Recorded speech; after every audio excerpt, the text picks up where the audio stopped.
Hi friends, welcome to தேச்சோரி channel. இன்றைக்கி நம்ம சேனலில் ஒரு சூப்பரான வரகரிசியில் தக்காளி சாதம் தாங்க.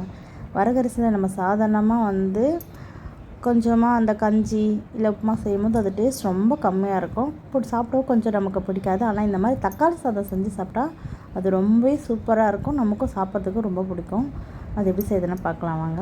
நான் அதுக்கு ஒரு குக்கர் வச்சுக்கிட்டு அதுக்கு தேவையான எண்ணெய் ஊற்றிக்கிட்டேன்.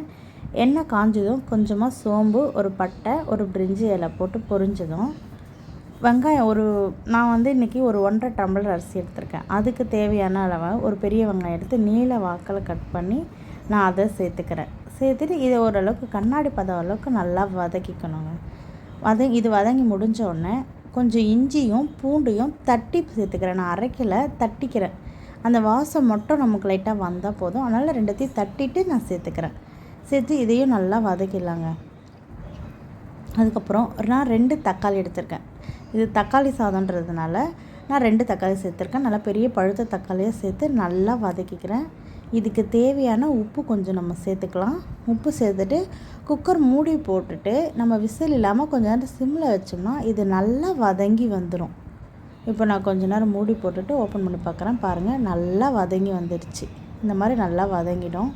அதுக்கப்புறம் நம்ம கொஞ்சமாக புதினா இலையை நான் சேர்த்துக்கிறேன். இது நல்லா வாசமாக இருக்கும். சாப்பிட்றதுக்கு பிரிஞ்சி சாதம் மாதிரி இருக்கும். கூட கொஞ்சம் மஞ்சத்தூள் சேர்த்துக்கிறேன். இதுக்கு தேவையான அளவுக்கு அவங்க காரத்துக்கு ஏற்ற மாதிரி 1லேருந்து 1.5 ஸ்பூன் மிளகாத்தூள் சேர்த்துக்கோங்க. நான் வீட்டில் அரைச்ச குழம்பு மிளகாத்தூள் தான் சேர்த்துக்கேன். நான் இப்போ காட்டின பாருங்கள், அந்த டம்ளரில் தான் நான் 1.5 டம்ளர் அளவுக்கு நான் வரகரிசி எடுத்து ஊற வச்சுருக்கேன். அது ஒரு 10 நிமிஷத்துலேருந்து 15 நிமிஷம் வரைக்கும் ஊறினா போதும். அதுக்கு மேலே ஊற தேவையில்ல. தண்ணி நம்ம எவ்வளோ அரிசி எடுத்துருக்கோமோ அதிலேருந்து 2 மடங்கு தண்ணி எடுக்கணும். 1.5 டம்ளர் அரிசிக்கு நான் 3 டம்ளர் தண்ணி சேர்த்துருக்கேன். இப்போ இதெல்லாம் நல்லா கொதித்து வந்த பிறகு நம்ம இந்த வரகரிசி சேர்த்துறோங்க.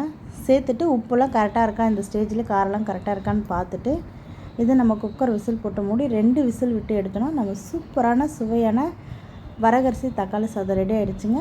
நம்ம வீடியோ பிடிச்சிருந்தா லைக் பண்ணுங்கள், நம்ம சேனலை சப்ஸ்கிரைப் பண்ணுங்கள். தேங்க்யூ.